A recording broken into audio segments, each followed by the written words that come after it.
Tony, comparisons abound about yourself and Malik Monk. What impresses you the most about his scoring? Just his ability to get to the basket, but his elevation off the floor. He's able to put the ball down. He can make shots from outside. Clutch shooter. To be on that next level, you have to be able to make challenge shots, and he's probably one of the best in the business. And also his creativity handling the ball, and such a good athlete, gets to the foul line, and I think he'll be really great at the next level. What's the part of his game you wish you had when you played at Kentucky? I like his game. I love my game. I thought my game put me in position to score on the low block, mid-range, shoot the three, and I was athletic, getting to the basket, finishing through contact. So I wouldn't change anything about his game. I like the way it is. You'll have to rebound a little bit more, become a better defensive player, because at that position, you have guys that make plays, guys that can score in bunches. So the one advantage I had was that Coach Pitino made me a much better player on the defensive side, because I was able to learn how to play defense in a system for 4 years.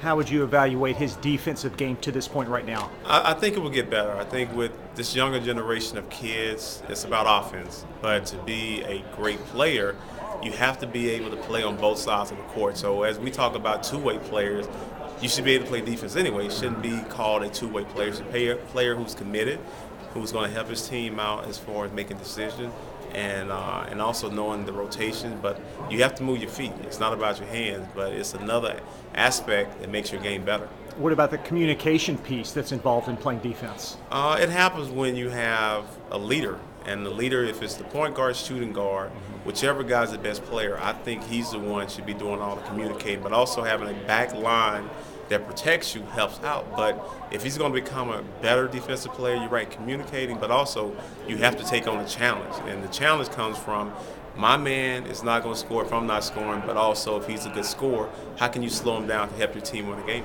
You've both been in the zone, quote unquote. What's it like? Describe to us how good that feels when you can't miss. Oh, that feeling is unbelievable. I think it started for me in maybe middle school and going into high school, being able to score in college and having a career high 53 in the NBA. But it takes a really good point guard, and I had Jason Kidd who was feeding me, and then sacrifices from your teammates. Those guys setting screens, getting you open. Then once you start feeling it, it's about opportunity. You have to have the green light and a coach that trusts you have the ball in your hand. You're going to take good shot and make good decisions. From a team perspective, outside of this tournament, what's Kentucky's chances moving forward starting next weekend? It's going to depend on the guard play. It's going to depend on Fox, Monk, and Briscoe. If those guys are on their game, I don't think anyone can beat them, and they could be able, possibly get to the Final Four, and Bam has to do his part on the inside. They don't have the depth that they've had in the past, but they have two seniors in Hawkins and also Willis. Both of those guys bring experience. So you got experience coming off the bench.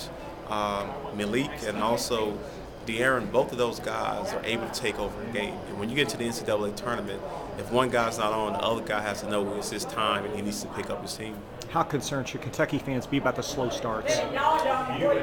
Slow start. Sometimes young teams, they get behind and it's a challenge, to get those guys motivated all the time to play every possession, every second on the court. But you don't want to get behind right now because it's a one-game tournament. One game, lose, you're done the season. So all that work that you put in preseason, regular season, you get to the postseason, your best game has to be played every night, and all your guys collectively has to be locked in defensively. And when you're not scoring, you have to do other things to help your teammate out. And it's sometimes harder to get younger players to buy into that mentality. Thank you. No problem. Appreciate it. Thanks, bud. Thanks, man.